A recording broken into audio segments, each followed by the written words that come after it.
Hola mis queridos hermanos, hoy quiero hablar de lo que esperamos encontrar en la Biblia cuando la leemos.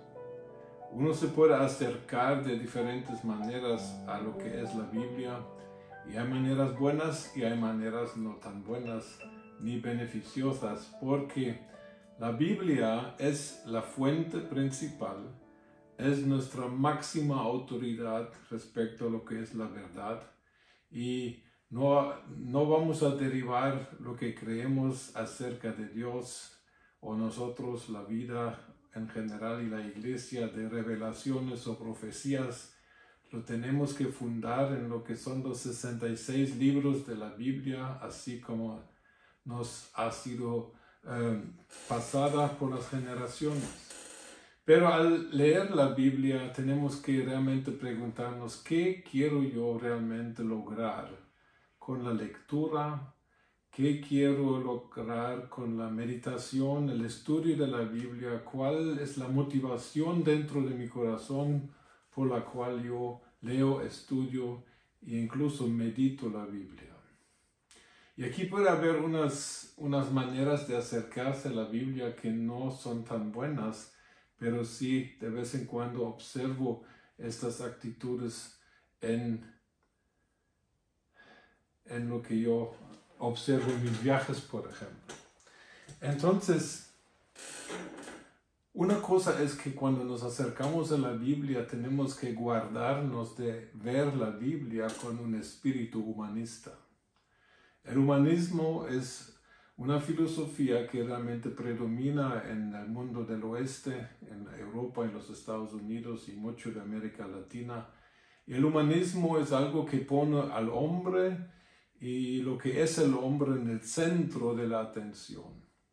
La Biblia no es un libro humanista, la Biblia es un libro que cuenta la historia de Dios, quién es el fundador, quién es el creador de la humanidad, y en este orden. O sea que el humanismo, como que el hombre es la última y la máxima realidad, realmente no es el tema de la Biblia, porque Dios sigue siendo Dios. Un espíritu humanista siempre piensa en lo mejor del hombre y siempre piensa en lo que el hombre define como lo bueno, pero a veces nuestra definición del bueno difiere de cómo Dios define el bien, y allá es donde tenemos el problema. Cuando leemos la Biblia podemos, si nos acercamos con un espíritu humanista, podemos encontrar pasajes que nos chocan. Por ejemplo, el Salmo 137, bienaventurado el que estrelle sus niños contra la peña. Ese es un versículo que al humanista nos parece horroroso. O el Salmo 88 que siempre he mencionado, es que un salmo de mucha depresión, de sentimientos muy negativos, muy pesado y muy cargado, no hay ninguna salida buena, pero ya está entre la palabra de Dios. Leemos historias como de que el juez, un juez tiene que sacrificar a su propia hija porque había hecho un voto mal pensado. Y el humanista pregunta, ¿y por qué Dios no interviene? ¿Y por qué Dios permite esto? ¿Y por qué Dios ordena que se destruyan ciudades enteras en el libro de Josué, por ejemplo?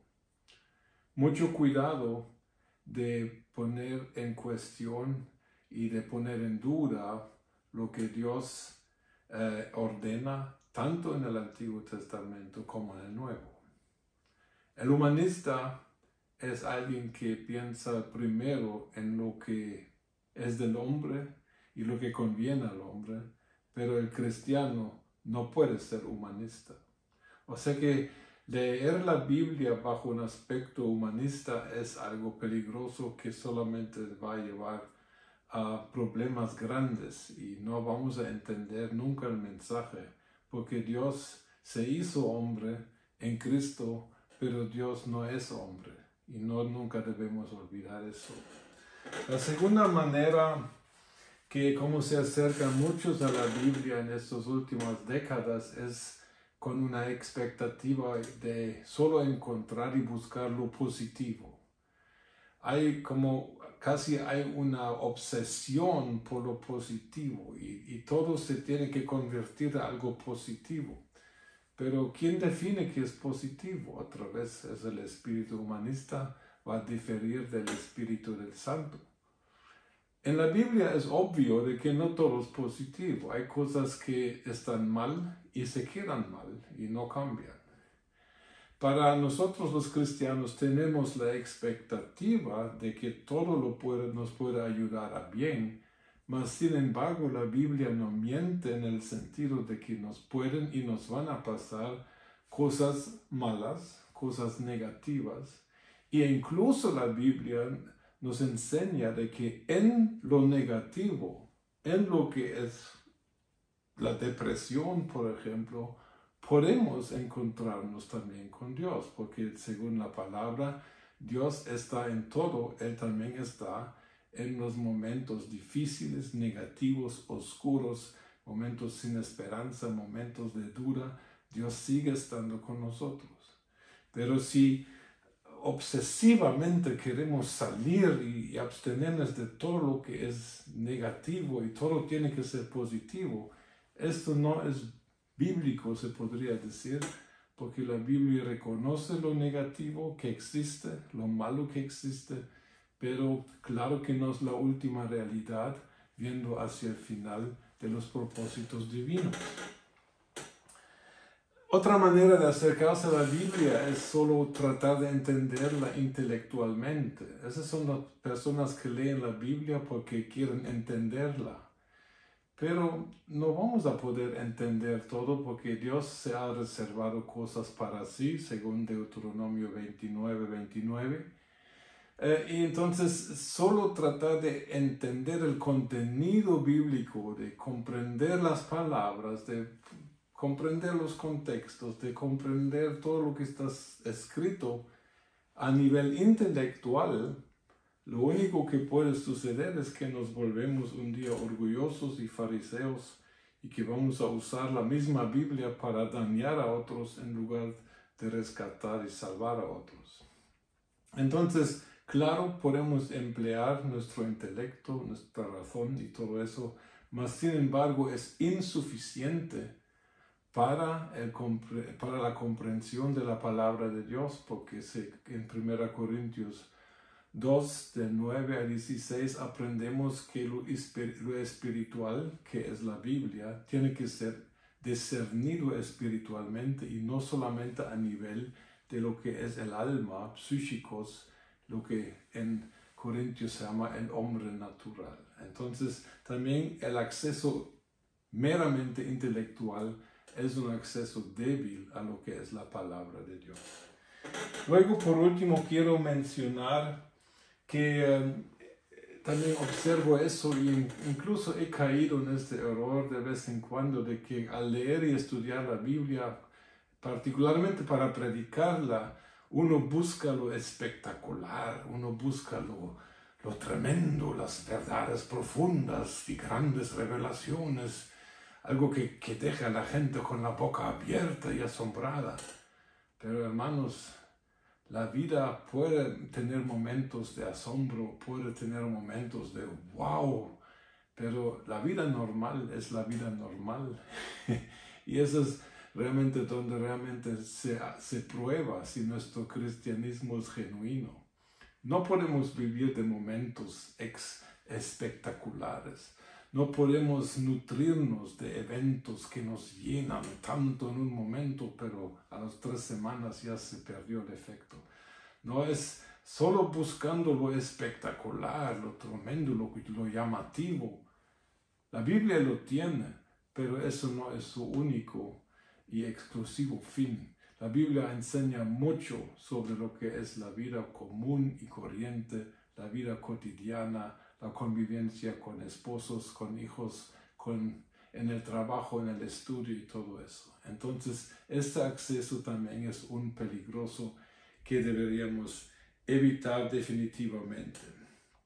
Entonces, quiero hablar de algo que nosotros podemos hacer, que es algo muy, muy delicado. He oído muchas veces a personas decir cosas como, para mí Dios es un Padre amoroso, o para mí Dios es poder. Otros dirán que para mí Dios es emoción. Otros dirán, para mí Dios es sabiduría. Y todos estos puntos individuales son verdaderos. Pero el problema de ser selectivo en nuestra comprensión de cómo y quién es Dios es de que nunca llegaremos a realmente conocer a Dios en su totalidad por el sencillo asunto, por la esencial razón de que Dios es infinito y nosotros no. La infinidad no cabe en nuestra limitación humana. Dios se ha reservado revelar cosas todavía a los seres humanos. Hay cosas que todavía no sabemos qué van a ser. Pero tenemos la palabra de Dios y la palabra de Dios, todo lo que revela la palabra de Dios respecto a quién es Dios y cómo es Dios, es para nuestro estudio.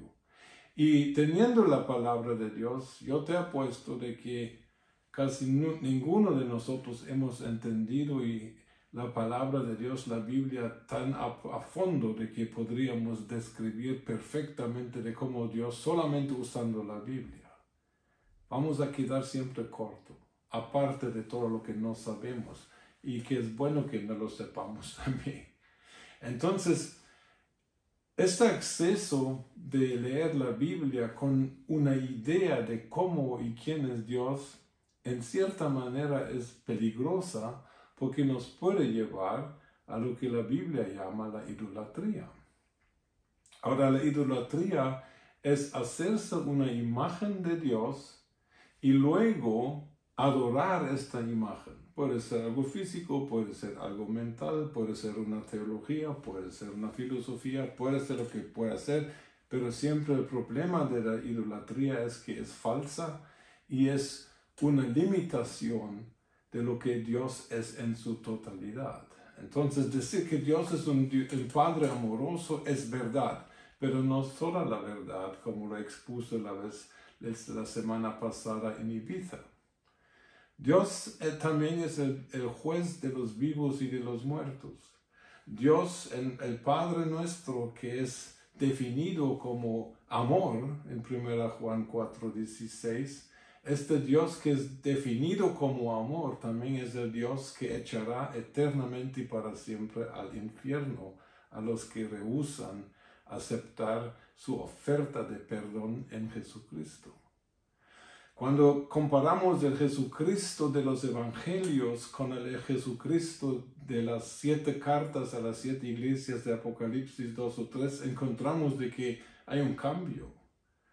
En los Evangelios Jesucristo es una persona amena, una persona que perdona, que se acerca al necesitado, que ayuda, que sana, que predica, que regaña también y habla fuerte, pero más que todo, ese es Jesucristo en su plan de Salvador, yéndose a la cruz, cumpliendo su llamado y su destino en la cruz, salvándonos. Pero ya el Cristo resucitado, el Cristo exaltado a la diestra del Dios el Padre, este Cristo ya es diferente.